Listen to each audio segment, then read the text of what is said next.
तर जसं आपल्याला दिल्लीकडे जाताना आपले मायलेज जसे कमी कमी होत जातात, तसं आपल्याला कळतं की आपण बरोबर दिल्लीकडे जात आहोत. आपण दिल्लीमध्ये आपल्याला दिसत नाही कुठे. ओके, तसं आध्यात्मिकमध्ये खूप लोकांना वाटतं की म्हणजे जेवणात वगैरे करतात, साधन भजन करतात, की खरोखर आपली प्रगती होत आहे की नाही. तर इथे विशेष करून 13वा जो श्लोक आहे, 13 ते 20 या 12व्या अध्यायामधला, तो जर आपण रोज झोपण्याच्या आधी त्यातले जे गुण सांगितले भगवंतांनी, उत्तम भक्ताची लक्षणं, तर ते माझ्या जीवनात किती उतरत आहेत ते जर आपण बघितलं तर ती गॅप आपण आता भरून काढायची की हा गुण सांगितलाय भगवंतांनी. आपण एखाद्या वेळी पुन्हा कदाचित इथेच आपण एक लेक्चर पण घेऊ पुढे मागे, बघू शिवानीची काही इच्छा आहे. तर इथे बरोबर कळतं आपल्याला की अरे हो, आपण आणखी पुढे पुढे चाललो आहोत, किंवा आणखी आपल्याला जसं म्हणतो आपण दिल्ली बहुत दूर आहे, तर आणखी आपल्याला मेहनत केली पाहिजे. ओके, तर दिस इज पॅरामीटर किंवा मायलेज आपण म्हणतो, तर असं एक आहे. ओके, आणि आता आजचा आपला जो विषय आहे त्याकडे आपण वळू की अमृतत्वाची प्राप्ती असा आपला विषय आहे. आणि प्रत्येकाला वाटतं की खरोखर आपल्याला जर अमृत मिळालं तर किती छान, बरोबर ना. तर अमृत मिळालं म्हणजे आपण खूप आनंदात राहणार, दुःख काही नाही, स्ट्रेस काही नाही. आता तर लहानशा पोरापासून जन्माला आल्यापासून बेटाला स्ट्रेस यायला लागतो जरा, नाही का. तर एकदा अमृतत्वाची प्राप्ती झाली की सगळे प्रॉब्लेम आपले सॉल्व्ह होतात.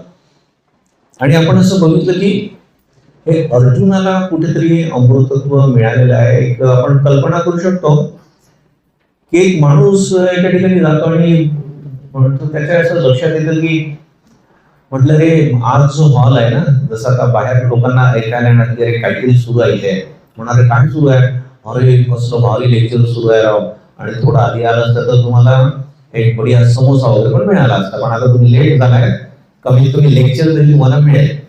तसं या माणसाला कोणीतरी सांगतं की अमृतत्वाचं वाटप सुरू आहे, अमृत वाटप सुरू आहे. तो म्हणतात अरे राजा, तो अगदी रडायला तो विचारा तो माणूस, अरे मला पण अमृत पाहिजे रे. म्हणे का, अरे असं या संसारात मी तापलेलो रे, पोळलेलो आहे, काय सांगू तुला, इतके कष्ट, इतकं टेन्शन, स्ट्रेस, मला ते अमृत पाहिजे रे. एकदा ते अमृत टेस्ट इट बस. तर तो पण अरे कुणालाही जाता येणार नाही तिथे, असं कसं राहावं, कोणीतरी देत आहे ना. आता ही वॉज नॉट इंटरेस्टेड की कोण देत आहे आणि कुणाला देत आहे, त्याला फक्त अमृत पाहिजे, कारण त्याचा जीव खूप पोळलेला होता विचारायचा. तर तो कोण देत आहे आणि कुणाला देत आहे, मग मी का नाही. म्हणजे तिथे भगवान कृष्ण अमृत देत आहे आणि कुणाला देत आहे, अर्जुनाला. मग म्हणे मी गेलो तर काय प्रॉब्लेम, मी का नाही जायचं. तो नाही, अमृताच्या त्या अर्जुनाच्या पंक्तीत बसण्यासाठी पात्रता पाहिजे, आणि तरच मग तुला आग सोडण्यात येईल. एक काल्पनिक प्रसंग आहे. तर हा माणूस म्हणतो, दादा अरे अशी काय पात्रता आहे त्या अर्जुनाची, ती तरी सांग. म्हणजे बरे आता नाही झालं तर काही दिवसानंतर होईना का, पुन्हा असंच काही फंक्शन असलं तर तिथे तोपर्यंत मी पात्रता ती अर्जित करतो. तर दादा प्लीज मी तुला विनंती करतो की मला ते सांग तू की ती पात्रता काय असते, कशी अर्जित करायची असते, नेमके काय गुण असतात अर्जुनाचे. मग तो माणूस म्हणतो बघ मी सांगतो तुला आता काही गुण, आणि त्याच्या जीवनातले सत्य प्रसंग सांगतो तुला मी. आता म्हणजे जसा एक प्रसंग बघ आणि तू ठरव, जर ती पात्रता तुझ्यामध्ये आता पण असेल ना तर तुला आत्ताच्या आत्ता मिळेल, तुला परवानगी आता पण मिळू शकते. आता कदाचित आपल्याला वाटेल की अरे हे अमृतत्व म्हणजे भगवान कृष्णाने गीतामृत जे दिलेलं आहे अर्जुनाला तेच म्हणतात स्वामी तुम्ही. आपण म्हटलं समजा मी म्हटलं हो तर तू म्हणणार त्यासाठी एवढं कशाला तिथे गीतेचं पुस्तक नाही का, आता प्रिंटआउटच आहे सगळं, आणि नसली प्रिंटआउट तरी त्या मोबाईलवर म्हटल्याबरोबर ते दिसतं, कशाला एवढं कटकट करायची नाही. प्रिंटआउट आणि मोबाईलवर हे ऐकू शकतो आपण, पण खरं आपण म्हणू शकतो का गीतामृत आपल्याला मिळालेलं आहे. तसं जर आपल्याला खरोखर मिळालं असतं ना, आपला चेहरा इतका प्रफुल्लित झाला असता ना, गुलाबाच्या फुलासारखा टवटवीत. काही आपल्याला कुठली क्रीम लागवायची गरज पडली नसती, काही ना काही मेकअप करायची गरज पडली असती ना, लिपस्टिक नथिंग, काही नाही. आपला चेहरा खरोखर एक तेज, एक ग्लो, आणि त्या चेहऱ्यावर दिसतच आपल्याला. चेहऱ्याला मस्त त्याला आनंद मिळत आहे. त्याला इतका आनंद मिळत आहे ना की काहीतरी तो बाहेर ओसंडून वाहत आहे. तर आता आपल्याला फक्त ते थेरॉटिकल माहित आहे गीता, पण खरोखर नाही मिळालं आपल्याला, बरोबर ना? काही प्रमाणात मिळालं आहे, भगवंताची कृपा झाली आहे. तर आता ते मिळण्यासाठी हा जसा माणूस म्हणतो ना की काय केलं पाहिजे मी, तसं आता आपण पण बघू काय केलं पाहिजे. अर्जुनाचे काय गुण आहे, so that I will also able to sit beside him. तो बघायला का एक प्रसंग मला आठवतो की महाभारताचं युद्ध झालं म्हणजे तुला माहिती आहे. अरे हो, त्यातच ती गीता सांगितली होती. तर आता महाभारताचं युद्ध झालं सुरू आणि असलं भयंकर युद्ध सुरू होतं आणि भीष्म वगैरे तर एकदम डेंजरस, खूप शूरवीर होते, ते महान योद्धा होते. पण कुठेतरी अर्जुनाबद्दल त्यांच्या मनामध्ये थोडस एक सॉफ्ट कॉर्नर होता. त्यामुळे कदाचित ते एवढ्या फेरोशसली युद्ध करत नव्हते. आणि ते दुर्योधनाच्या लक्षात आलं, दुर्योधन या बाबतीत मोठा जरा जास्तच एक्सपर्ट होता. त्याला ह्या सगळ्या गोष्टी पटकन काढायच्या. आणि त्यांनी धमकावलं भीष्माला, खूप टीका केली की तुम्ही ठीक युद्ध नाही करत आहात. तुम्हाला नव्हतं करायचं तर सांगायला पाहिजे होतं ना, मी दुसरा सेनापती वगैरे नेमला असता. नाव इज भीष्म. तसे पेटून उठतात का, तर म्हणे उद्या अर्जुन असणार किंवा भीष्म राहणार, बस. आणि हे सगळ्यांनी ऐकलं. आता काही खरं नाही, उद्या काहीतरी भयंकर होणार आहे, उद्या काहीतरी भयंकर होणार. आणि एवढं भयंकर, कारण भीष्म सामान्य माणूस नव्हता. आणि भीष्म खरोखर इतके भयंकर होते, त्यांची तपस्या पण होती तेवढीच. आता त्या प्रतिज्ञेमुळे सगळीकडे तीच चर्चा सुरू आहे, कौरव पांडवांमध्ये तीच चर्चा सुरू आहे. आणि हा क्षण किंवा उद्याचा दिवस इतका भयंकर उरणार आहे की कदाचित उद्याच युद्ध संपून जाईल. आता भगवान कृष्ण झोपू शकले नाही. सगळ्या तंबूमध्ये जिकडे तिकडे स्मशान शांतता आहे. भगवान कृष्ण काय करायचं उद्या, अर्जुनाला कसं वाचवायचं. अर्जुन म्हणजे काही दुर्बल नाही आहे, पण स्टील भीष्म पण कमी नाही आहे. आणि 14वेला भीष्म म्हणजे तो 14वेला सिंह. अर्जुनाला कसं वाचवायचं. कदाचित 1 वाजला 2 वाजला तरी कृष्ण आपल्या तंबूमध्ये फिरत आहे. शेवटी त्यांना राहवलं गेलं नाही, ते आपल्या तंबूतनं अर्जुनाच्या तंबूत गेले.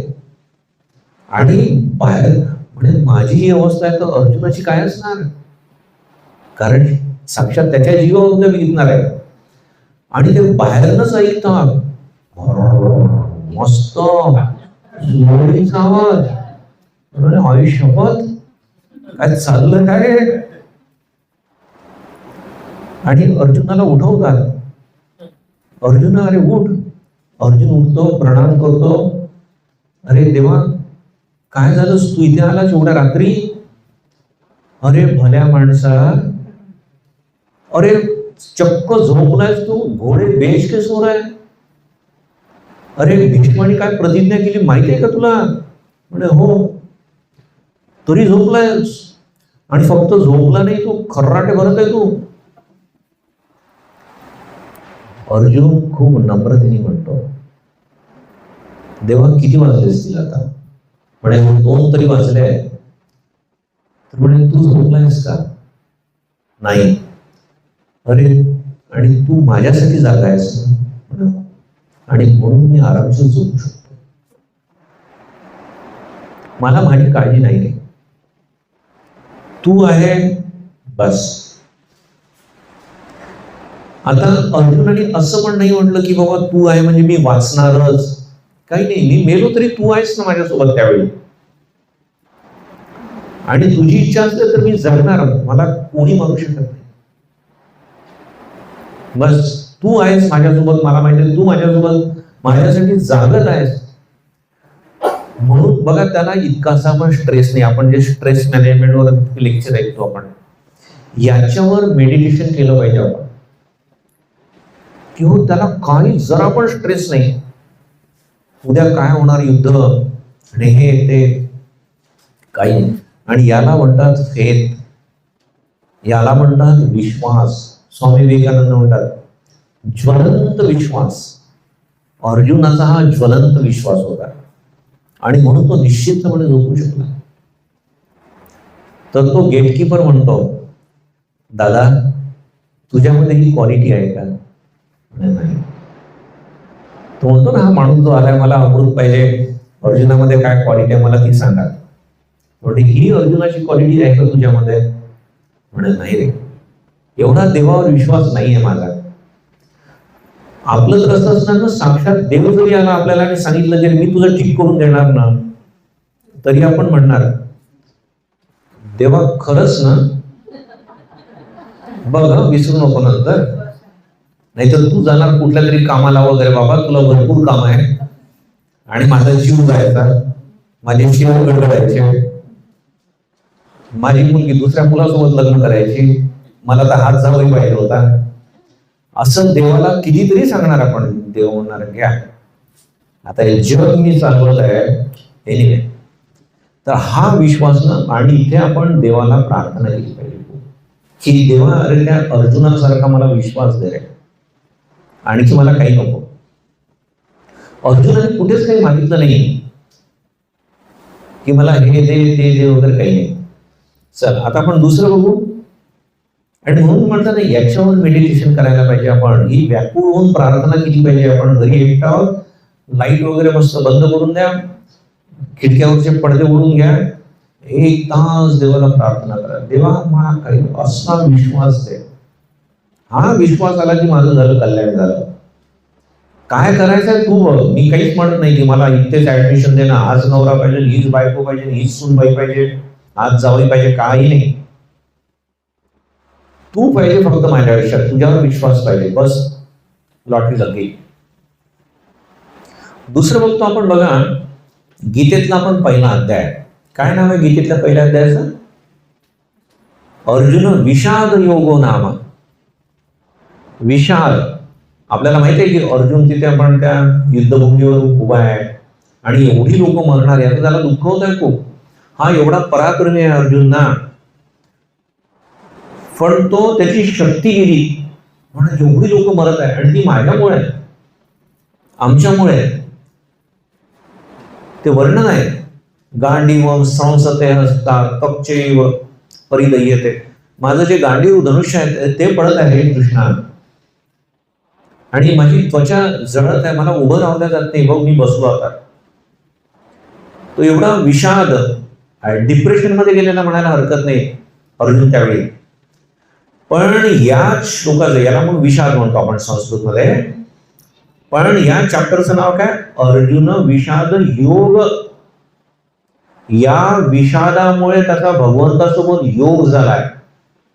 आपला खूपदा काय होतो ना, दुःख वगैरे ज्यावेळी आपल्याला असतं, स्ट्रेस असतो, ईश्वरासोबत आपला वियोग होतो, ईश्वरापासून लांब जातो, ईश्वराला पण धमकावतो. पण रामकृष्ण मठामध्ये इतके दिवस जातो मी, डोनेशन पण देत होतो, काय शेवटी काय कामात आलं तू सांग. चक्क कदाचित आपल्यावर काही संकट आलं तर आणखी बघा दुसरी काय चूक करतो आपण. काही झालं, एखादा प्रॉब्लेम, लाव रे फोन, भाऊ को जरा लगावतो फोन, है ना. फोन आपला भाऊ माहित असतो आपल्याला, भाऊ दादा को फोन जरा लगाओ, भाई को फोन लगाओ. आणखीच आपली जरा मोठी अवस्था असेल तर दुबई वाले भाई को भी हम लगा सकते हैं फोन, है ना. आपण योग तिथे करतो बघा. आपला प्रॉब्लेम तिथे असतो. जरा कुठे मसल पॉवर आहे, पॉलिटिकल पॉवर आहे, फायनान्शियल पॉवर आहे, कुठला एखादा साधा पंचायतचा तो सदस्य असतो लावला, जरा भाऊसाहेबांना फोन दे, कसला साहेब तो. आणि इथे बघा अर्जुनाने बरोबर भगवंतासोबत योग केला. त्यामुळे जेवढी आपल्यावर संकट येतात ना, त्यावेळी पटकन भगवंतासोबत योग झाला पाहिजे. सगळ्यात आधी मी भगवंताला कॉल करणार. ही आपण प्रॅक्टिस केली पाहिजे जीवनामध्ये, की देवा हे असं झालं, मला सांग आता मी काय करू, तू व्यवस्थित करून घे माझं, मला व्यवस्थित मार्गदर्शन कर. मार्टिन ल्यूथर किंग, त्यांचं नाव आपल्याला माहित आहे. त्यांच्याबद्दल असं म्हणतात की त्यांना कोणीतरी म्हणतं की तुमच्यावर तर एवढं प्रेशर असतं, एवढी कामं असतात तुम्हाला, तर तुम्हाला प्रार्थनेसाठी वगैरे वेळ मिळत नसणार. आपण म्हणू हो आम्ही पण मार्टिन ल्यूथर किंगच, हो स्वामीजी बरोबर आहे, हो तुमचं इतकं काम असतं ना, जगताना वेळच मिळत, बाकी सिरियल बघायला वगैरे वेळ मिळतो, कुणाची परनिंदा परचर्चा करायला पण एक तास वेळ मिळतो स्वामीजी. तर इथे मार्टिन ल्यूथर किंग म्हणतात हो प्रॉब्लेम खूप असतात. जसे आता अर्जुनाचा इतका मोठा प्रॉब्लेम, लाखो लोक मरणार होते, लक्षात ठेवा. सामान्य प्रॉब्लेम काहीच नाही, अर्जुनाच्या तुलनेत आपले प्रॉब्लेम अगदी छटाकभर आहे, अगदी छटाकभर, क्षुल्लक.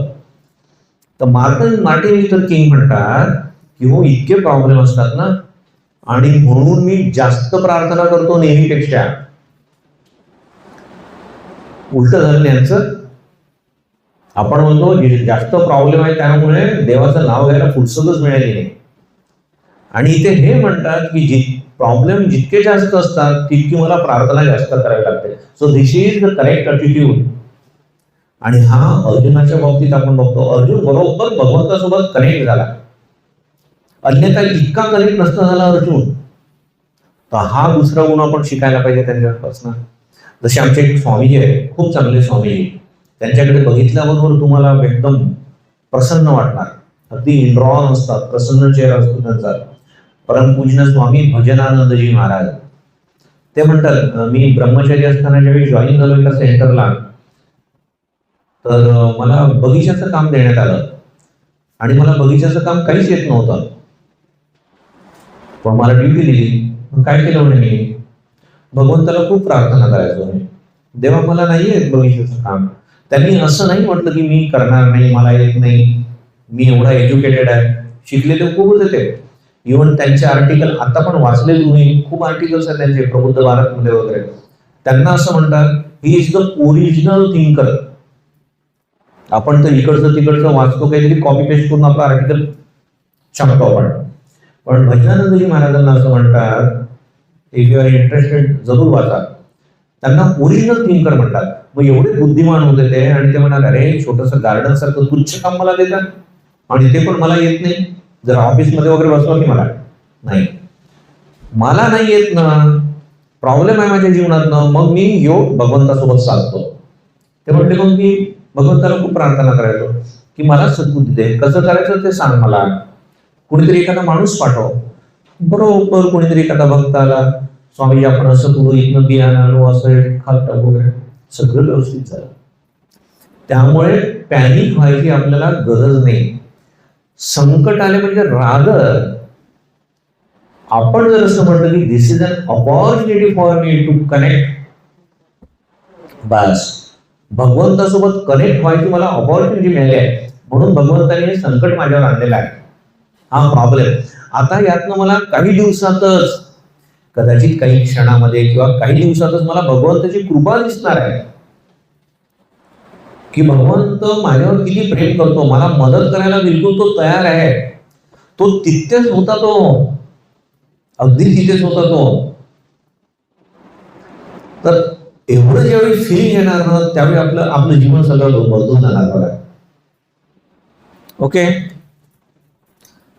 आपण एक आणखी अर्जुनाची क्वालिटी बघतो. तुम्हाला माहिती आहे त्यांना ते जाळण्याचा प्रयत्न केला सगळ्या पांडवांना, मग तिथनं ते निघून गेले आणि मग फिरत होते ते, आणि द्रौपदीचं स्वयंवर होतं. बायांना सांगण्यात आलं स्वयंवर आहे, गेले. अर्जुनाने तो माशाचा डोळा फोडला आणि आईला वगैरे असं काही सांगितलंच नव्हतं आम्ही कुठे पराक्रम करायला चालला म्हणून, बरोबर. आणि परत आल्यानंतर आईला तर असं वाटलं ना नेहमीसारखी भिक्षा मागायला चालले ते. तर परत आल्यानंतर आईला म्हणतात, आई बघ आज आम्ही भिक्षेत काय आणलं. आणि आई आतनं म्हणते, जे पण आणलं पाचही भाऊ वाटून घ्या. सगळे आश्चर्यात एक दुसऱ्याकडे बघायला लागले. द्रौपदी पण अवाक झाली असणार कदाचित. आणि कुंती विचार करते, इतना सन्नाटा क्यों है भाई. म्हणून ती बाहेर येऊन बघते, अरे इतकी सुंदर एक मुलगी, जणू काही लक्ष्मी सरस्वती, तिची बॉडी लँग्वेज. तिला कळून चुकतं की सामान्य नाही आहे ही, कुठली तरी देवी आहे. तर म्हणा कोण ही. मग ते सांगतात, अगं असं असं स्वयंवर झालं आणि अर्जुनाने तो माशाचा डोळा फोडला आणि ही पत्नी म्हणून. ती कुंती म्हणते, अरे पण बेटा आता माझ्या तोंडात नाही निघालं रे, मी बाहेर येऊन बघायला पाहिजे होतं, पण आता ते माझे शब्द. काही काळजी करू नको आई, आम्ही तू म्हटलं ना 5 जण वाटून घ्या, आमची 5 जणांचीच पत्नी असणार. आता इथे बघा, आपल्याला ऐकायला सोपं वाटतं.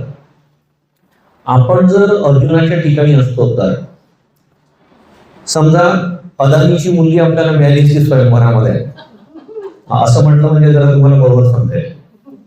आणि तुमच्या आईने म्हटलं असतं की 5 जण वाटून घ्या. ज्या एका भावाने काहीतरी कारणामुळे मिळाली, त्या भावाने म्हणणार, आई तुझं डोकं वगैरे ठीक आहे की. आईला सोडून चालला गेला असता, त्या मुलीला म्हटलं असतं सगळे मॅडकॅप लोक इथे चल, बरोबर की नाही. ऐकताना आपल्याला इझी वाटतं ते, पण ज्यावेळी आपण स्वतः तिथे असणार. अर्जुनाचं कुठेही पॉझिटिव्ह नेचर नव्हतं बघा, आसक्ती नव्हती, तो मन काढून टाकू शकत होता. आईच्या शब्दावर त्याचा विश्वास होता. कुठेही ही माझी बायको, त्या सौंदर्यामुळे तो मोहित पण झाला नाही. द्रौपदी सामान्य मुळीच नव्हती, लक्षात ठेवा. पण तिच्या सौंदर्यामुळे, तिच्या यौवनामुळे मोहित नाही झालाय तो, घायाळ नाही झालाय तो. तर ही जी स्ट्रेंथ आहे, स्वामी विवेकानंद यालाच म्हणतात, strength is life, weakness is death. So he has got that strength, strength of character, strength of mind, और spiritual strength we can say. फक्त फिजिकल स्ट्रेंथ नाही.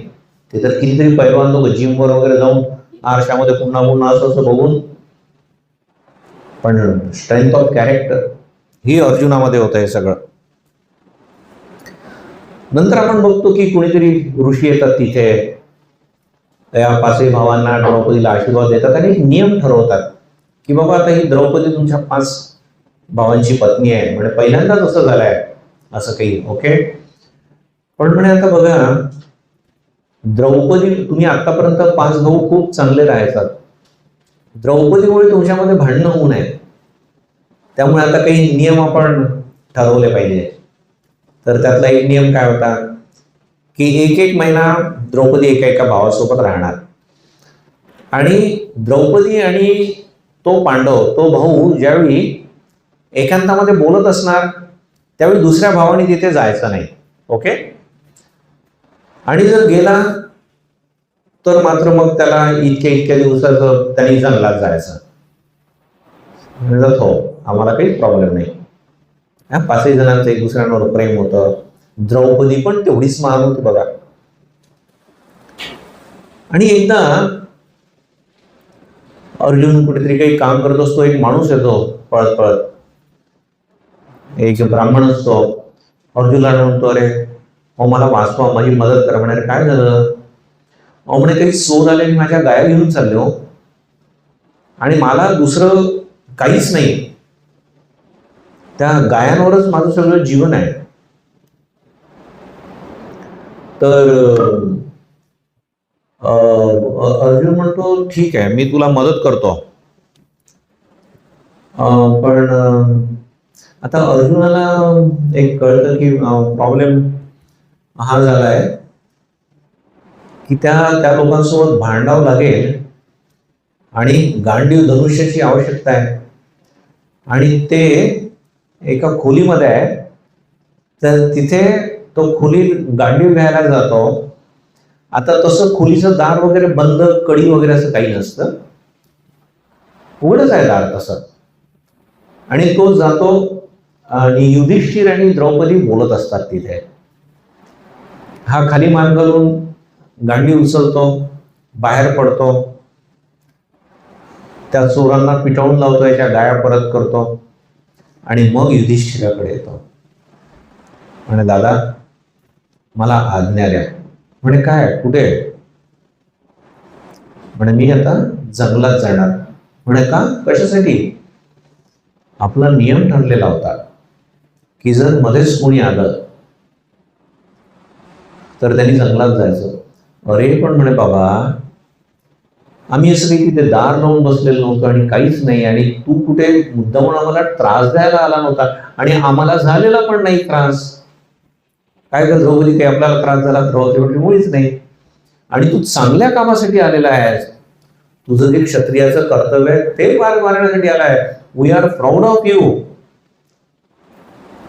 तरी बघा अर्जुनाचा हा प्रॉब्लेम होता की ग्रेटनेस होता त्याचा. बघा आता एवढं जर कोणी म्हटलं असतं तर पटकन अर्जुनाने म्हटलं असतं अच्छा ठीक आहे ठीक आहे, पण त्याची जी सत्यनिष्ठा होती, नाही, जो आपला नियम होता तो नियम होता. नियम आहे तो आहे. माझी चूक झाली ती झाली, भले मी जाणून बुजून नाही केली. त्याच्या पाठीमागे कारण काय होतं? आपण बघा आपल्या जीवनामध्ये इतक्या एक्सक्युजेस काढत असतो आपण, आणि त्या एक्सक्युजेस पायी असत्य इतकेदा बोलतो आपण. आणि इथे अर्जुनाच्या फेवर मध्ये सगळं होतं. सगळे पाचही पांडव त्याला समजून सांगत आहे वगैरे, पण नाही म्हणजे नाही. ही जी सत्यनिष्ठा. आता बरं, असं जंगलात म्हणजे आपल्यासारखं आहे का? मस्त सॅक वगैरे भरून घेतली, पैसे पण आहे, ट्रेकिंगला चाललो. हो, कसलं अवघड तुमचं ट्रेकिंग. व अरे ट्रेकिंग म्हणजे काय, 2-3 तास चालायचं, नंतर तिथे एक चांगलं खूप मस्त रेस्टॉरंट आहे की इथे तुमच्या गोव्यात मिळतच नाही असलं मस्त खायला असतं तिथे. रात्री झोपायला पण मग दुसऱ्या रेस्टॉरंट मध्ये जाणार आपण. तिथे 25,000 रुपये देतो आम्ही तिथे. आयुष्यपाल असलो भारी. तर असं जंगलात आम्हाला पण घेऊन जा बाबा. असं अर्जुनाचं होतं का सांगा का? नाही. कुठे फिरणार तो जंगलामध्ये? खाणार काय? राहणार कुठे?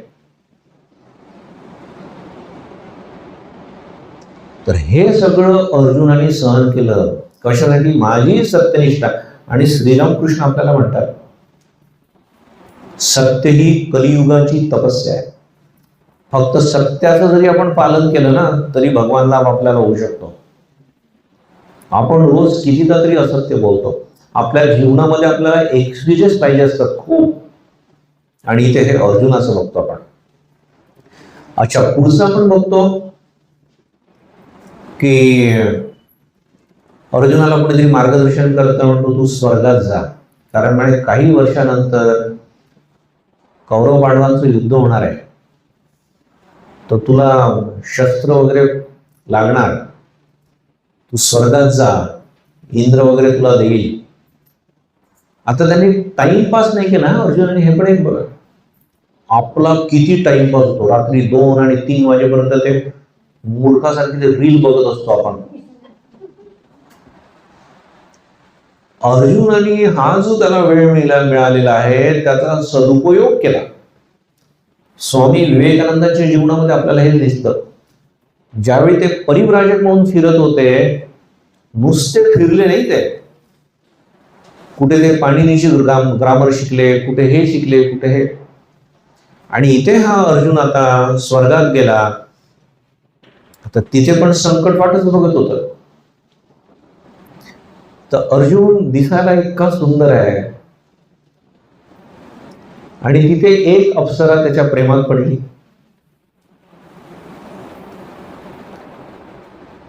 आता ह्या अप्सरा म्हणजे ना आपल्या हॉलिवूड बॉलिवूडच्या जेवढ्या नट्या वगैरे घेतल्या ना त्या सगळ्यांना जरी मिक्स केलं आपण तरी त्या अप्सरेच्या नखा एवढी पण सर येणार नाही, एवढे इतक्या सुंदर असतात. रादरे एक अप्सरेचं तर नाव आहे तिलोत्तमा, म्हणजे तिळा एवढी पण जागा नाही तिच्यामध्ये उणीव दिसण्याची. तर त्यातली एक अप्सरा अर्जुनाच्या प्रेमात पडली आणि अर्जुनाला म्हणते की आपण लग्न करूया, सोबत राहूया जे काही. अर्जुन म्हणतो नाही. म्हणे का, काय प्रॉब्लेम तुला? माझ्या मी म्हणजे काही सुंदर नाही आहे, यौवन नाही आहे माझ्यामध्ये, सगळं आहे, मग तू नाही का म्हणतोस? म्हणे तू माझी आजी आहेस. काय मूर्ख आहे, म्हणे मी कशी काय आजी झाली तुझी? आहे ना. आता आपण हे पण बघतोय की त्याला दिदी नाही म्हटलं नाही आंटी म्हटलं तरी तो कोणाकोणाला राग येतो, बरोबर. तर इथे त्यांनी आजी म्हटलं चक्क. तर आणि या स्वर्गातल्या अप्सरा आहे ना त्यांचं वय कधीच वाढत नाही, त्या चिर यौवना असतात. त्यामुळे तिला पण शॉकच बसलं की यांनी कुठल्या अँगल मधून मला बघितलं की मी आजी दिसायला लागली. ओके. पण अर्जुन म्हणतो बघ म्हणे तू या राजासोबत तुझे संबंध होते. हा हा आठवलंय, 75 वर्षापूर्वी 100 वर्षापूर्वी असं काहीतरी झालेलं. म्हणून मग तो राजा माझा आजोबा आहे, नात्यामध्ये तो माझा आजोबा, म्हणजे मग तू माझी आजी झाली ना. अरे म्हणे भल्या माणसा, हे आजोबा आजी पती पत्नी ही सगळी नाती तुमच्या पृथ्वीवरची असतात. हे आमचं जे स्वर्ग आहे ना ते पृथ्वीच्या ज्युरिडिक्शन मध्ये येत नाही. इथे सगळे फ्री व्यवहार चालतात. आमची सोसायटी फ्री आहे, त्यामुळे तुला जरा पण दोष लागणार नाही.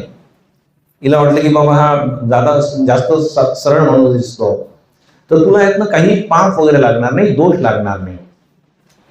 पण म्हणतो ठीक आहे, तुझी सोसायटी तुझे विचार ते ठीक आहे, पण माझ्यासाठी तू रिस्पेक्टेड पूजनीय माझी आजी आहेस. आमच्या पृथ्वीवर आमच्या आजीला मी आईसारखं समजतो, आईपेक्षा पण मोठं समजतो. मी तुला साष्टांग प्रणाम करायला पाहिजे, तुला बायको म्हणून कसं काय मी स्वीकार करणार? आता ती तर पेटून उठली होती. त्यांच्या ते विसरून जाणं ते कशाला तू आता. आणि बरं आता तू पृथ्वीवर नाही आहे, पृथ्वीवरचे लोक पण नाही, ते तू काय करतायस ते माझ्यासोबत बघायला. छानपैकी आपण इथे स्वर्गात फिरू, मस्त तुला बगीचे वगैरे दाखवलेली सगळे. तुमच्या पृथ्वीवर असा कुठलाही बगीचा पण नसणार. तो नाही. शेवटी बघा ती त्याच्यामध्ये एवढी आसक्त झाली आहे ना. एकीकडे आपण अर्जुन बघतो, द्रौपदीमध्ये आसक्त नव्हता तो, आणि ही मात्र याच्यामध्ये एवढी आसक्त झाली. शेवटी त्याला ती धमकावते की तू जर माझ्यासोबत लग्न नाही केलंस किंवा माझ्यासोबत राहायला मनाई केलीस तू, तर मी तुला शाप देणार. आणि काय शाप देणार? तू नपुंसक होणार. शेवटी ती पण स्वर्गातली ती अप्सरा आहे, तिला पण पुण्य आहे, तिच्या हातात शक्ती आहे. तू रिझळ होणार मी माझ्या शापाने. आता एका वेगळ्या अँगलनी थोडा विचार करा. आपण हे फक्त नॉवेल म्हणून ऐकतो, कथा म्हणून ऐकतो, त्यावेळी ठीक वाटतं. पण अर्जुनाच्या ठिकाणी जर आपण असतो तर, की बाबा मी काही तिला मागणी नाही घातली आहे, ओके, तीच माझ्या समोर आलेली आहे. बरं आता मी नाही म्हटलं तर तुम्ही मला असा शाप देणार आहे. म्हणणार जा बाबा मला काय करायचंय, मग तुला मारायचं. पण तरी तो घाबरला नाही. त्याचं हे कॅरेक्टर आहे बघा, की नाही म्हणजे नाही, तुला शाप द्यायचा तर शाप दे. माझं कॅरेक्टर काय, माझ्यासाठी श्रेय काय. उपनिषदामध्ये 2 शब्द खूपदा येतात, श्रेय आणि प्रेय. प्रेय म्हणजे आपल्याला तात्पुरतं जे प्रियकर आहे ते, तात्पुरतं जे प्रियकर असतं ते श्रेयस्कर असतंच असं नाहीये. क्रिकेटची मॅच चालू आहे आणि आपण बघत आहोत, अरे दुसऱ्या दिवशी पेपर आहे रे बाबा तुझा, परंतु एखादा इंडियन बॅट्समन खूप चांगली बॅटिंग करत होता, आपण बघत बसलो और समजा तो 100 रन होते त्याचे, म्हणजे मग काही 10 कोटी देणार आहे का तुला तो? नाही. बरं, ते भारतीय बॅट्समन आउट होत असले तर मग पटकन आपण ती गेलं रे सगळं, काही उरली नाही त्या टीम, एकेकाळी बघा काय होतं, वैराग्य येतं. आता मात्र 100 झाल्यानंतर तो पुन्हा जर मारत आहे, 125 होऊ दे त्याचे, 150 होऊ दे. आई म्हणते कार्टे उद्या पेपर आहे ना. आता आपल्याला आता प्रिय वाटत आहे ते, पण ज्यावेळी दुसऱ्या दिवशी जातो आपण, झोप येत असते आणि जे चॅप्टर 2 एक चांगली उजळणी झाली असती ती आपण केलेली नाही, ते चॅप्टर 50 मार्काचे आले आणि घरी आल्यानंतर आई म्हणते काय झालं, काल नसती नेली ती मॅच बघितली ना तर बरं झालं असतं. तर काल मला प्रिय वाटत होतं पण माझ्या जीवनात ते श्रेयस्कर नव्हतं. आणि असे आपल्या जीवनात हजारो प्रसंग येतात की आपण प्रियाची निवड करतो, प्रेयाची निवड करतो आपण, श्रेयाची नाही. पण इथे मात्र अर्जुन बघा, एकतर त्याने स्वतःची मजा सोडली. एवढा एक तरुण मुलगी एवढी सुंदर, त्याच्यासोबत त्याला एन्जॉय करायचा चान्स होता, तो तर सोडला त्याने. कारण एकतर माझं कॅरेक्टर आणि दुसरं शापाची भीती. तू शाप देखील काही कर, जर मी खरा आहे तात्पुरतं भले माझं नुकसान होणार पण अल्टिमेटली माझं चांगलंच होणार. त्यांनी कुठे देवाला पण दोष दिला नाही की देवा हे बघितलं ना चांगल्या कॅरेक्टरचं फळ, तू तर म्हणतो सत्यमेव जयते वगैरे, आणि मी एवढा चांगला पवित्र वागायचा प्रयत्न करायचा आणि ही मला शाप देत जा.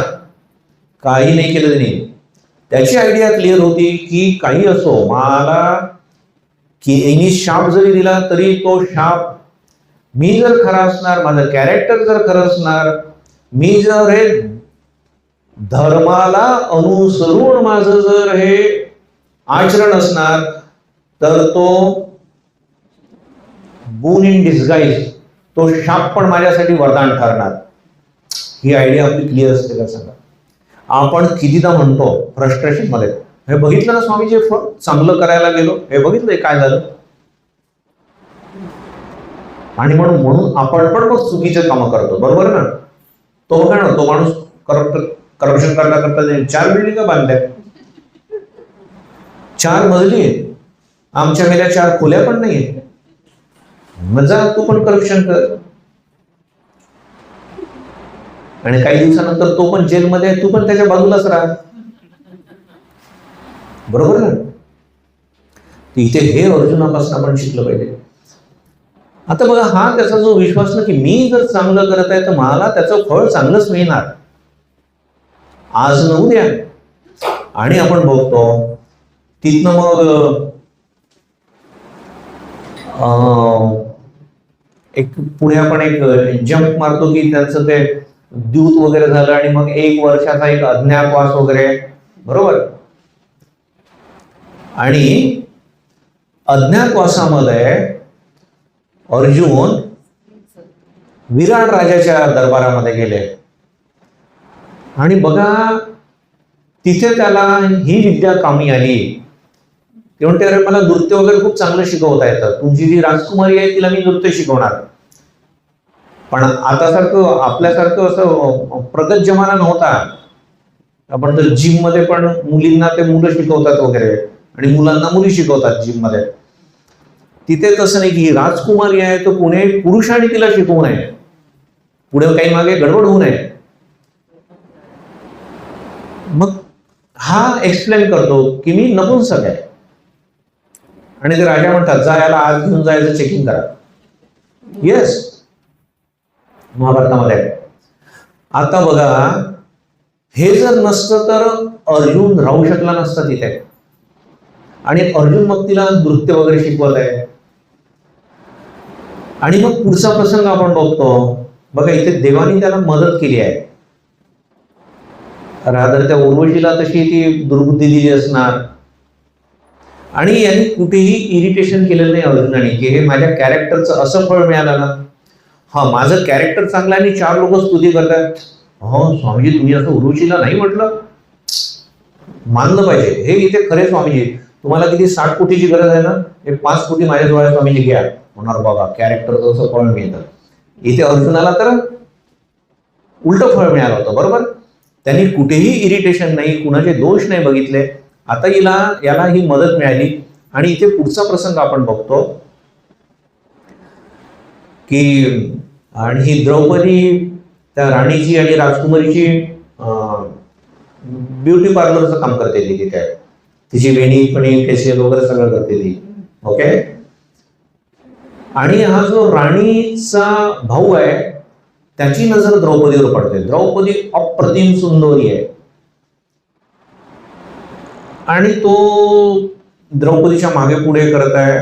आता त्या राणीला पण कळतं आणि द्रौपदी खूप चांगली आहे हे पण तिला कळतं, पण आपल्या भावाला ती जास्त म्हणू शकत नाही.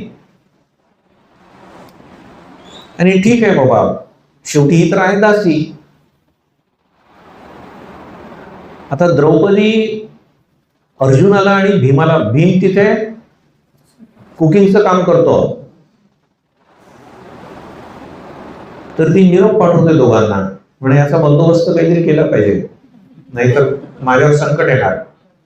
आणि दोघेही द्रौपदीवर खूप प्रेम करतात. म्हणून ठीक आहे, त्याला सांग म्हणे ती रंगशाळा वगैरे आहे तिथे बोला म्हणे त्याला, ती रात्री ये, आपण दोघंच राहू तिथे. आणि त्याला पण वाटतं अरे वा खूप छान झालं.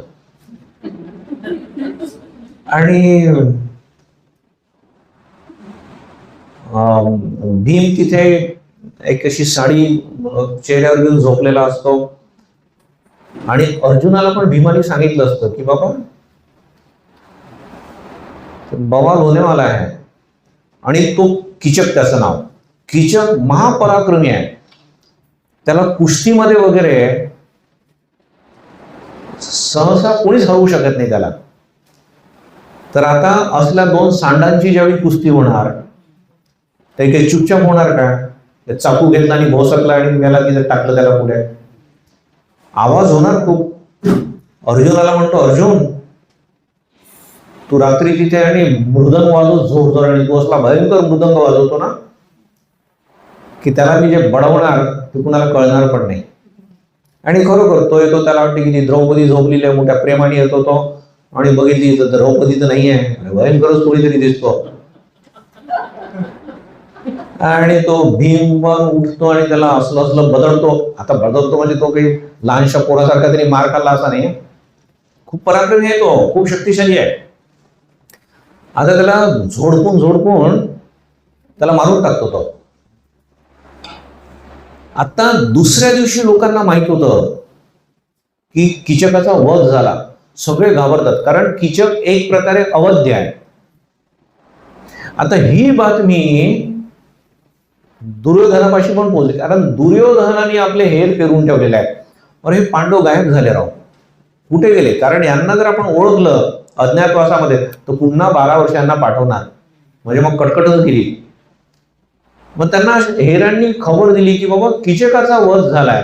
बरं, कसा वध झाला? हार्ट अटॅक वगैरे आला का? नाही, हार्ट अटॅक नाही, त्याला झोडतलं कोणीतरी.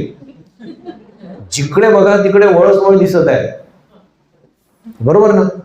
आणि म्हटलं ना, दुर्योधनाची सगळी बुद्धी याच्यातच चालत होती.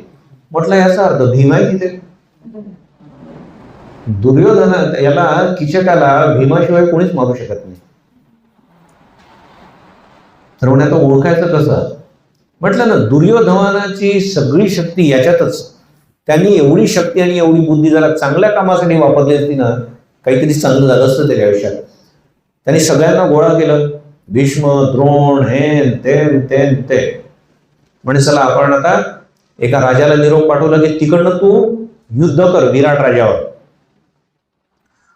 आणि म्हणे विराट राजाला लांब घेऊन जा आणि मग इकडनं आम्ही अटॅक करतो, यांच्या गाया वगैरे पळून घेऊन जातो. म्हणजे पण ह्यानी फायदा काय होणार? अरे म्हणे ज्यावेळी आम्ही गाया वगैरे पळून घेऊन जाऊ ना, हे सगळे तर तिकडे गेलेले असणार. आता ही जी बृहन्नला आहे अर्जुन वगैरे, कदाचित स्त्रीच्या वेशात असणार, तो तर युद्धामध्ये तिकडे गेलेला नसणार. पण ज्यावेळी गाया पळून नेऊ आणि कोणीतरी सांगणार अरे तो अर्जुन आहे म्हणे, तो पुढचा मागचा विचारच करणार नाही तो. की 12 वर्ष संपलेली नाही आहे आणि माझं रूप यांना दिसणार. आता भले अर्जुनाने साडी जरी घातली तरी त्यांनी आपल्या धनुष्याची टंकार जरी केली ना, कोसों तक लोग समझ जाएंगे कि यहाँ अर्जुन खड़ा है, उसका है धनुष गांडीव बोल रहा है. आणि त्यांनी 2-4 बाण जरी सोडले, 101% अर्जुनाने कितीही मेकअप केला आणि कितीही साड्या घातल्या तरी तो लपवू शकणार नाही. आणि म्हणे बस, आणि मग म्हणू की बाबा तू तर अर्जुन आहे, म्हणजे बाकीचे पण तुझे 4 भाऊ आणि तुझी बायको आहे, चल 12 वर्ष पुन्हा. अर्जुन तर बस मोग्या खुश व्हासारखा अर्जुन खुश झाला. हा आपला कोण, दुर्योधन. आणि बरोबर तसंच झालं. तिकडे त्या विराटावर आक्रमण झालं, विराट राजा तिकडे गेला आणि खूप लांब गेल्यानंतर इकडे दुर्योधनाने त्या गाया पळून नेले. त्या गायीचे जे गुराखे आले, आपले एवढं गोधन पळून येत आहे. तिथे सगळ्या स्त्रिया होत्या. विराट राजाची पत्नी, ती विराट राजाची मुलगी, खूप सुंदर मुलगी होती उत्तरा. तर आता काय करतात, यांचा भाऊ असला महान होता, त्यांचा भाऊ ना, काय उत्तर त्याचं नाव ना, त्या विराट राजाची मुलगी होती उत्तरा, उत्तरेचा हा भाऊ उत्तर. तर म्हणे अरे ते बाबा वगैरे युद्धावर गेले, आता याला का नाही घेऊन गेले असणार युद्धावर. याला म्हटलं की फक्त स्त्रिया आहे, त्यांचं रक्षण करा. आता हा लेखाचा काय रक्षण करणार, हा नगच होता. आणि तो म्हणतो हो मी गेलो असतो युद्धावर, पण आता माझ्यापाशी सारथी नाही आहे. त्याला निमित्त पाहिजे होतं. आणि द्रौपदी लगेच म्हणते ही बृहन्नला ना असलं सारथ्य करते ना, ही मेली बृहन्नला, ही काय करणार. द्रौपदी म्हणते हो मला माहिती आहे, आम्ही एका राज्यामध्ये नोकरी करत होतो ना आधी, तुमच्याकडे येण्याच्या आधी. असलं सारथ्य करते, घेऊन तर बघायला नाही जर झालं तर म्हणे परत या. आणि तो अर्जुन पण म्हणतो ए चल चल चल. आणि त्या बाकीच्या पण म्हणतात. आता विशेष करून ती उत्तरा वगैरे म्हणते. आता उत्तरेचा आपल्या गुरुवर विश्वास असतो. इतके दिवस अर्जुनाने तिला खूप चांगलं सांभाळून घेतलाय. म्हणे नाही नाही ही पण म्हणते आणि हे पण म्हणतात तर एक खरं असणार, तू जा रे म्हणे, त्यांना पराभूत करू नये. आता हा बिचारा म्हणताय काय यांना दुर्बुद्धी. गेला तर अर्जुन म्हटलं थांब इथे थोडासा रथ थांबव. एका झाडावर त्यांनी आपले अस्त्र ठेवले होते, सगळे हथियार ते काढले आणि सगळे म्हणे ने म्हणे हे हथियार कुठनं. त्यांनी पण बघितलं काय भयंकर. एखाद्याने पटकन एखाद्या खोलीमध्ये गेल्या AK-47 AK-56 वगैरे काढली तर माणूस घाबरावा. अरे तू तर फुटपट्टीने पण कधी मारत नाही कुणाला, आणि एवढे भयंकर भयंकर हथियार कुठनं. असा हा बघतो. तू आता निमुट चल रथ पुढे बघ म्हणे आपण पराजित करू ना. हा पण याला पण वाटतं की अरे हा कोणीतरी योद्धा आहे. पण ज्यावेळी तिथे मैदानावर जातो आणि बघतो ना दुर्योधन आणि कर्ण आणि भीष्म आणि अश्वत्थामा, अर्जुनाला म्हणतो बृहन्नले कशाला युद्ध करायचं, हिंसा वगैरे कशाला करायची. आता त्या काळात गांधीजी नव्हते, नाही तर म्हणलं असतं गांधीजीने नाही सांगितलं का अहिंसा परमधर्म. काही नाही. अर्जुन म्हणतो थांब नको नको. आणि त्याला माहित झालं की अरे आपण अजून आपलं लग्न वगैरे नाही झालं, मरणार आपण इथे. तो पळायला लागला आणि ते लोक लांबनं बघतात, त्यांना अजून माहितच नाही की हा अर्जुन वगैरे आहे. ते एवढंच बघतात की कोणीतरी पळत आहे आणि एक स्त्री त्याच्या मागे धावलेली आहे, त्याचं गसांड पकडलेलं आहे. आणि ते लोक हसायला लागले, म्हणजे काय सीन. आणि हे दोघं आपल्यासोबत युद्ध करणार. एक राजकुमार काहीतरी पळत आहे आणि दुसरी ती स्त्री त्याचं बोचकांड दोघीकडे आणत आहे. तू आता म्हणे फक्त इथे थांब, फक्त रथ तू पकड. बरं म्हणे पण बृहन्नले सारथ्य तू करणार होती, युद्ध मी करणार होतं, आणि आता उलट करू आपण.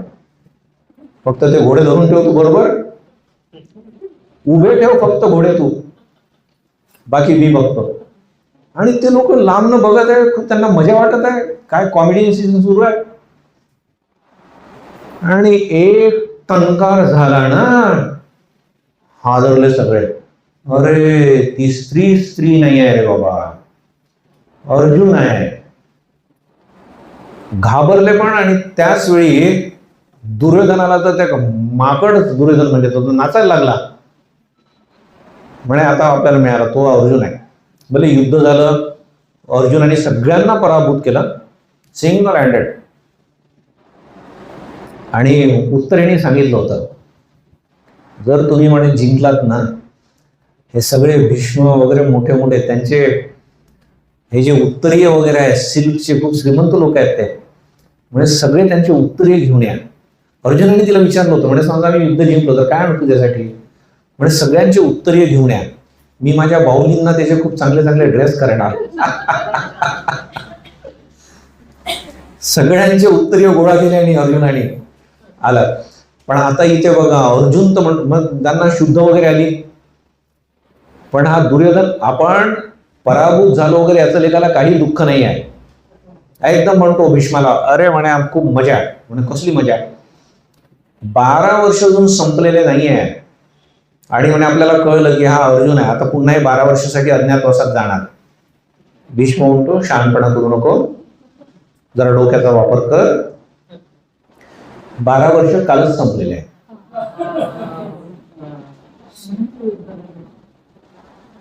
पण हे भीष्माला माहित होतं, अर्जुनाला हे माहितच नव्हतं. लक्षात ठेवा, अर्जुनाने हे कॅल्क्युलेशन पण नाही केलं की मला पुन्हा जर हे माहित झालं तर पुन्हा मी 12 वर्ष जाणार वगैरे.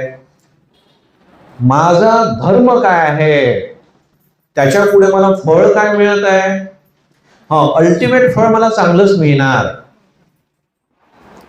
ही त्याची क्लिअर आयडिया. त्यांनी हे कॅल्क्युलेशनच नव्हतं केलं की 12 वर्षाचा काळ वगैरे निघून गेलेला आहे म्हणून. So this is the great strength, निर्भयता.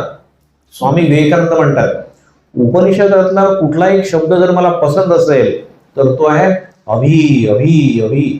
निर्भय बना, निर्भय बना, निर्भय बना, फिअरलेसनेस. तर हा गुण अर्जुनामध्ये होता की ते आपल्याला पकडतील, पुन्हा 12 वर्ष पाठवतील वगैरे, who cares, I know what is my धर्म.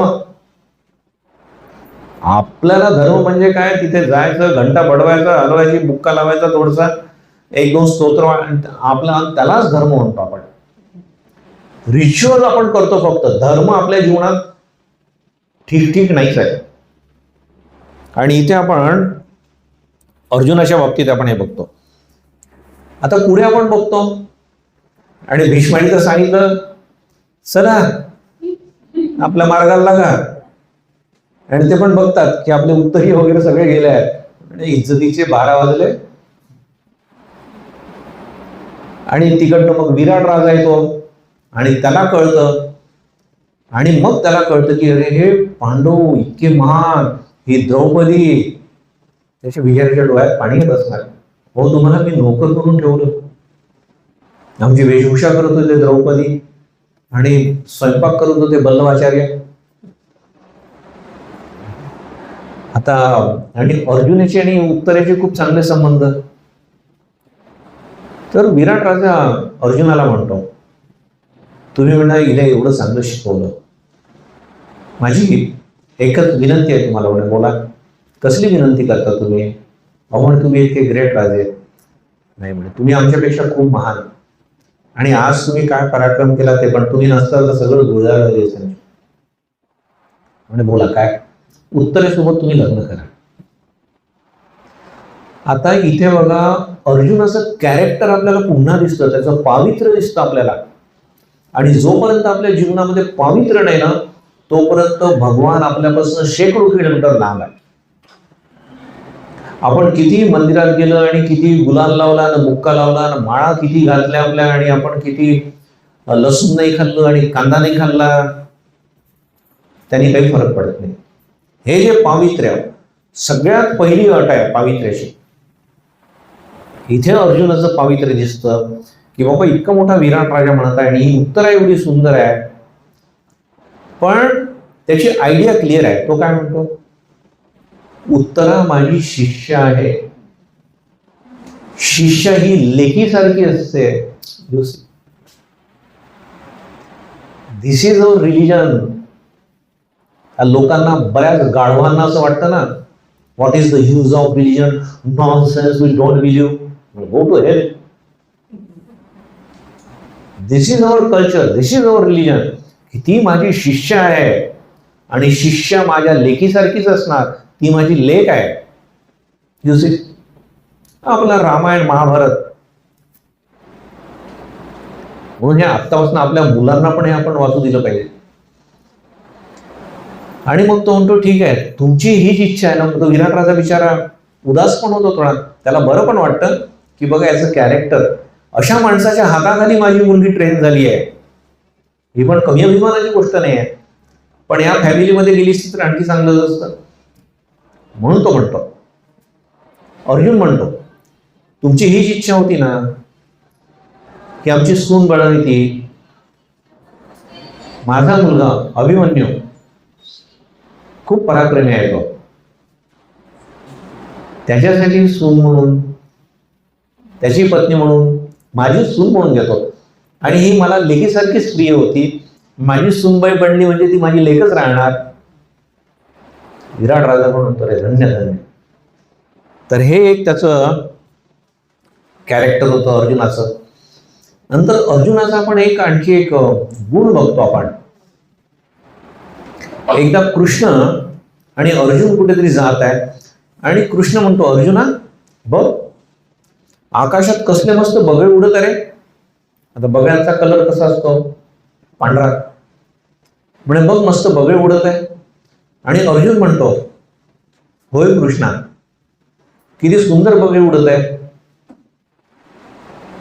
लगेच कृष्ण म्हणतो, पुन्हा वर बघतो कृष्ण आणि म्हणतो, अरे अर्जुना, अरे ते बगळे नाही रे, कावळे आहेत, ते कावळे उडत आहेत. अर्जुन बघतो आणि अर्जुन लगेच म्हणतो, हो हो कृष्णा, अरे बगळे नाहीत, ते कावळे आहेत. आता आपण असं म्हणायचं का हा पक्का पॉलिटिशियन होता एक नंबरचा. पॉलिटिक्स मध्ये आपण बघतो त्यांचा जो बॉस आहे त्यांनी कितीही मरकट चेष्टा केली, कितीही गाढवासारखा जोकर सारखा वागला तरी त्याचे चेहरे चपाटे हसतातच, हो हो म्हणतात. अर्जुनाने असं केलं का? आता अर्जुनाने ते चक्क बघितलं ते बगळे आहे आणि आता हा कावळे म्हणतो तो, हो कावळे चापलूस होता का, तो चाटुकारी करत होता का? नो. मग कसं काय झालंय बरं? अर्ध्या एक तासानंतर 15 मिनिटानंतर म्हणलं, नंतर बगळ्यांची आधी एक रांग गेली, नंतर कावळे आले, आपली हजेरी लावली. असं काहीच नव्हतं. यातलं सूक्ष्म तत्व हे आहे की ज्यावेळी कृष्ण म्हणत होता की ते बगळे आहे, कृष्णावर एवढा विश्वास आहे याचा की त्याला ते बगळेच दिसले. कदाचित ते कबूतर पण असतील, पण कृष्णाच्या शब्दावर एवढा विश्वास आहे की त्याला ते बगळेच दिसले. आणि ज्यावेळी कृष्ण म्हणतो की ते कावळे आहे, तर पटकन याच्या नजरेला ते कावळेच दिसायला लागले. एवढा जबरदस्त विश्वास होता त्याचा कृष्णावर. आपण तर भगवान असले तर आपण त्यांना लेक्चर दिलं असतं, म्हणणार जवळच डोळ्यांचं एक चष्म्याचं दुकान आहे, देवा जायचं का आपण तिथे, चांगली प्रेम घेऊ, पैशाची काळजी करू नका, तुमचं माझ्यावर प्रेम आहे, बरोबर ना? म्हणून याच्यावर जितकं आपण मेडिटेशन करतो ना तेवढं बघा. हे जर आपण मेडिटेशन केलं, आपण खूपदा म्हणतात, तुम्ही लोक पण येतात, कॉलेजची मुलं मुली पण येतात, Swamiji please teach us how to meditate. असलं काही मेडिटेशन होणार नाही.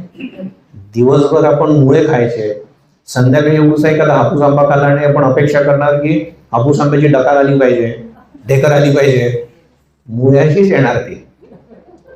तसं दिवसभर आपण कशावर मेडिटेशन करतो आपण, आणि संध्याकाळी म्हणणार हो चांगलं लेक्चर झालं, आता मी डोळे मिटतो. अरे दिवसभर कुठले मूवी बघितले तुम्ही? त्याच देवी येणार आहे तुमच्या डोळ्यासमोर. दुर्गादेवी नाहीच येणार. मी किती 2 तास जरी दुर्गादेवीचं लेक्चर दिलं तर इथे आपण ज्यावेळी आता हे मेडिटेशन करतो की नाही, की ही कृष्णाची ही अर्जुनाची क्वालिटी बघा. आणि असं म्हणतात बघा, व्हेरी सिंपल फॉर्म्युला, ज्याचा आपण संग करतो त्याचा आपल्याला रंग लागत असतो. तर इथे जर आपण कृष्णाचा आणि अर्जुनाचा आपण हा संग करतो. आता हे लेक्चर ऐकताना बघा, तुमचं पण मी एक फेस रिडिंग बघत आहे की सगळं लोकांना तुम्हाला कुठेतरी भारी वाटतं, ह्या अर्जुनाच्या क्वालिटीज आपल्याला माहीतच नव्हत्या. तसे मोर ऑर लेस काही प्रसंग माहीत नव्हते, पण हे असं एक्सप्लेनेशन आणि ही त्याची क्वालिटी हे राव आपल्या याच्यामध्ये यायला पाहिजे, एवढं जर वाटलं की नाही. आता ते जसं उर्वशीचा प्रसंग बघितला, ती उर्वशी म्हणते की बाबा माझा स्वीकार कर. तुमच्यापैकी कुणाला असं वाटलं नसणार की हो माझ्यासमोर पण अशी उर्वशी आली किंवा गंधर्व आला तर मी हो म्हणणार. असं नाही यार, त्या अर्जुनासारखं कॅरेक्टर असायला पाहिजे माझं, मला नाही म्हणता आलं पाहिजे. वाटतं की नाही असं? कारण आपल्याला काही वेळापुरता का होईना आता आपल्याला अर्जुनाचा रंग लागलाय. आणि हे जे मेडिटेशन असतं, पुन्हा पुन्हा त्याचा विचार करतो डीपली आपण, जितकं जास्त खोल मेडिटेशन करतो तितका तो रंग आपल्याला खूप गडद होतो, तो विरून जात नाही, निघून जात नाही. ओके, आता आपण पुढचं बघतो की हे युद्ध वगैरे झाल्यानंतर बघा सगळे हे कौरव वगैरे मरण पावले. तर त्याच्या आधीचा प्रसंग, पुष्कळ सारे कौरव मरण पावले. हा एक दुर्योधन लेखाचा तो काही मेला नाही, तो जिवंतच होता. अश्वत्थामा पण होता. आणि या लोकांनी, हे तसं धर्मयुद्ध होतं, पण या लोकांनी रात्री द्रौपदीचे मुलं झोपलेले असताना एक तर अभिमन्यूला पण यांनी अधर्माने मारलं. त्यामुळे त्यांची दयामाया वगैरे करायला नको आपण की नाही नाही त्यांची चुकी झाली तर आपण तर नाही करायला पाहिजे. तर पण एनिवे त्या तंबूमध्ये शिरून सगळ्यांना मारून टाकलं. आणि द्रौपदीचा जो विलाप, तिचे 5 पराक्रमी पुत्र, अर्जुन तिथे धावत आला, कृष्ण आला.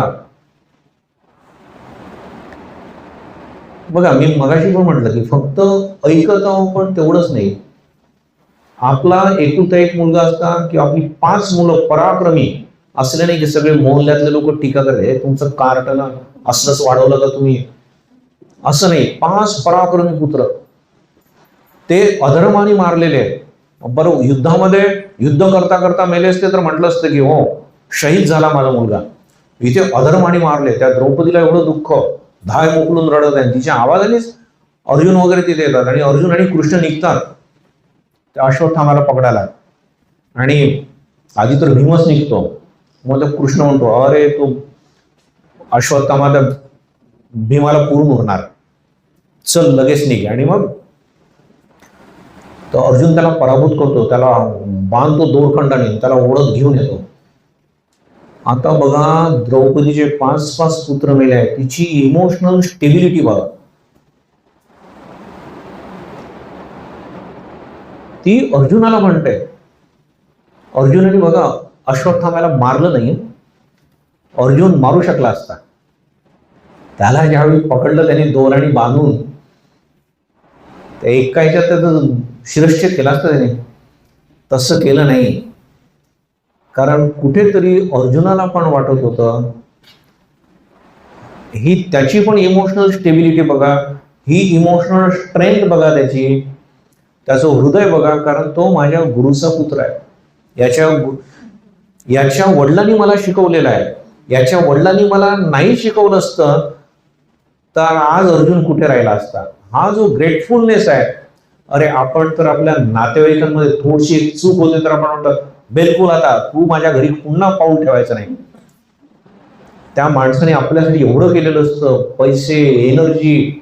एक काहीतरी क्षुल्लक घटना घडते, एखाद्या 2 बहिणींच्या घरचं ते लग्न वगैरे असताना तिने साडी फक्त थोडी व्यवस्थित दिली नाही, मला ही असली साडी दिली तू, तू आता माझ्या घरी पुन्हा यायचं नाही, मी तुझ्या घरी येणार. एवढ्यावरनं संबंध आपले बिघडतात. काय ती मिली साडी 5 आणि 10 हजार. आणि इथे 5 पुत्र मारले आहेत. आणि तरी अर्जुन आणि द्रौपदी पण कमी नसते. ज्यावेळी त्याला बघते की त्याला बांधून आणलं त्यावेळी द्रौपदी पटकन म्हणते हो तुम्ही सोडा त्याला. बघा तुम्ही जर चांगले असणार ना तर तुम्हाला चांगले लोक मिळतात. अर्जुन चांगला होता म्हणून त्याला चांगली द्रौपदी मिळाली. ती म्हणते याच्या वडिलांनी तुम्हाला शिकवलं ना, याचे वडील जर नसते तर तुम्ही कुठे असता आणि तुम्ही त्याला असं गुरासारखं ओढत आणलं. अर्जुन मनातल्या मनात सुखावतो की माझी द्रौपदी किती चांगली आहे. 5 मुलं मरण पावले आहेत, ते दुःख बाजूला सरून हे नवरा बायको बघा कसा विचार करताय. म्हणून म्हटलं दिस इज अवर रिलिजन. हा आपला धर्म आहे, ही आपली धार्मिक पुस्तकं आहे. आणि हे जोपर्यंत टिकणार तोपर्यंत आपला देश टिकणार. अदरवाईज आपण ना पशुपेक्षा जरा पण कमी नसणार. त्या पशुला कोण माझी आई आहे की भाऊ आहे की बहीण आहे काही नाही, फक्त एक शरीर समजतं त्या पशुला. आपण पण पशुपेक्षा कमी नसणार. बरं, पुढे अर्जुन म्हणतो ठीक आहे याला सोडलं, पण आता द्रौपदी सांग. याला म्हणे मी जिवंत तुझ्यासमोर याच्यासाठी आणलं. कदाचित अर्जुन आता फक्त परीक्षा बघत आहे द्रौपदी. याला म्हणे आता शिरच्छेद करतोय आता. द्रौपदी म्हणते नाही, तसं करायचं नाही. का? पुत्र मेल्यानंतरच पुत्र दुःख काय असतं, पुत्र मृत्यूनंतरचं दुःख काय असतं मी ते अनुभवत आहे. त्याच्या आईला ते अनुभवायला मिळू नये. ग्रेट द्रौपदी. ती द्रौपदी आपली हिरोईन आहे. शी इज अवर आयडियल. ती सैराट फैराट आणि या बाकीच्या जेवढ्या हॉलिवूड त्या आपला आयडियल नाही आहे. द्रौपदी वगैरे आपला आयडियल आहे. आपल्या मुली जर हे वाचेल द्रौपदी तर तिचं जीवन वाचेल, तिची मुलं चांगली होणार. अदरवाईज तर कुत्र्या मांजरांना पण पोरं होतात. आणि अर्जुन पण सोडतो त्याला. त्याच्यानंतर बघतो आपण बघा म्हणजे सगळेजण मरण पावले. त्या दुर्योधनाला पण मारलं. कृष्णाने सांगितलं याला सोडू नको. भले त्या युद्धामध्ये असं होतं की आता दुर्योधन पण गदा युद्धामध्ये खूप मजबूत होता. आणि अर्जुन कृष्ण इशारा करतो त्या भीमाला की त्याच्या मांडीवर प्रहार कर. युद्धामध्ये ते अलाव नव्हतं, पण कृष्ण आपल्या भक्तासाठी आउट ऑफ द वे जाऊन पण करतो. म्हणे अरे लोक मला म्हणणार पुढे काय करायचं आहे, देऊ दे मला शिव्या. आणि हा नीच मेलाच पाहिजे, नाहीतर म्हणे अख्ख्या देशाच्या 12 वाजवणार. तो मरतो. आता धृतराष्ट्र आणि गांधारी कुठे राहणार आता? त्यांच्याजवळ तो कोणीच नव्हतं. पांडवांजवळ राहत आहे. आणि अर्जुन आपल्या आईवडिलांची जशी सेवा करावी तशी या दोघांची सेवा करतो. मला खूप जण, मी ज्यावेळी नवीन ब्रह्मचारी होतो त्यावेळी गीतेमध्ये एक श्लोक येतो, तो विभूती योग चॅप्टर आहे. त्यात पांडवानाम धनंजय. कृष्ण म्हणतात की मी पांडवांमध्ये मी अर्जुन आहे. मला थोडी चिड यायची. म्हटलं हा अर्जुन एवढ्या बायका केल्या यांनी. म्हटलं असं कुठे असं ब्रह्मचर्य वगैरे होतं. आता आम्ही नवीन ब्रह्मचारी ना, आम्ही ते सगळं एकत्र पावित्र्य ब्रह्मचर्य पालन वगैरे आमच्यासाठी ते आवश्यक पण होतं. आम्ही नवीन ब्रह्मचारी असतो. आणि म्हटलं हा अर्जुन असा, आणि तरी भगवान कृष्ण म्हणतात पांडवानाम धनंजय. पण आता ज्यावेळी आपण हे अर्जुनाचं कॅरेक्टर बघतो त्यावेळी वाटतं यस कृष्ण बरोबर. तर या दोघांची पण सेवा पण त्यांनी खूप केली. आणि अर्जुनामध्ये तेवढी नम्रता पण होती, बिलकुल नम्रता होती आणि शरणागती होती. कृष्ण जसं म्हणणार तसं सिंपल आपल्याला दिसतं की हे लोक एवढे महान होते. ओके, पांडव, त्यांनी कृष्णाला पॉवर ऑफ अटॉर्नी दिला. बरं, यांचं अर्ध राज्य हक्क होता ना यांचा. बर, एक आणखी बघू आपण. द्रौपदीचं जे वस्त्रहरण झालं, आपण कितीही बॉलिवूड हॉलिवूड कुठलाही भयंकर मूवी, कितीही व्हायलन्स वाला मूवी बघा, एखाद्या सुनबाईचा जी खूप पवित्र आहे आणि सगळे महान लोक बसले आहेत त्यांच्यासमोर वस्त्रहरण एकही मूवीमध्ये अजूनही आपण बघितलेलं नाही आहे. एवढे मूवी वर्स्ट केसला चालले आहे तरी अजून असं आपण एकही दृश्य बघितलं नाही. आणि तिथे द्रौपदी सारखी तिचं वस्त्र होतं तर या 5 पांडवांच्या हृदयामध्ये किती आग लागायला पाहिजे होती, किती नफरत आपण ज्याला म्हणतो, द्वेष, विष असायला पाहिजे होतं. आपण आपल्या मनामध्ये जे विष ठेवतो ना, नुकसान आपलं होतं. बाकीच्यांचं किती होणार माहित नाही.